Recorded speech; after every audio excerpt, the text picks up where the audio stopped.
বিজয়া দশমীর ডাবল মন খারাপ নিয়ে একাদশীর সকালে বেরিয়ে পড়লাম 2-3 দিনের জন্য বেড়াতে। ডাবল মন খারাপ বলতে কি সেটা তোমরা বুঝতে পারছো না নিশ্চয়ই। আসলে ডাবল মন খারাপ বলতে আমি এখানে বোঝাতে চেয়েছি, এক তো হলো মা দুর্গার জন্য আবার একটা বছরের অপেক্ষা, আর ছেলের দশমীর সকালে হোস্টেলে ফিরে যাওয়া।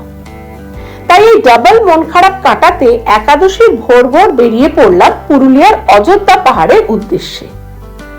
সকালে উঠে বানিয়ে নিলাম আলু আর ডিমের পুর দিয়ে স্যান্ডউইচ, আর ফ্লাস্কে গরম জল ভরে নিলাম। ব্যাস, আর কি, এবার বেরোনোর পালা। গাড়ির পেছনে লাগেজ সেট করে নিলাম।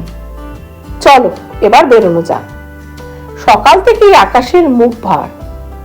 তবে বাবা, পুজোটা তো দোবাইনি, যেটা নিয়ে সবার ভয় ছিল, কি বলো? কোলাঘাট ক্রস করে স্যান্ডউইচে কামড় বসালাম। তাড়াহুড়োয় করে স্যান্ডউইচটা মন্দ হয়নি। অবশেষে প্রায় 400 কিলোমিটার পাড়ি দিয়ে এক রাশ ক্লান্তি নিয়ে পৌঁছলাম অযোধ্যা হিলটপে, আমাদের হোটেল স্যাফরন ভ্যালিতে।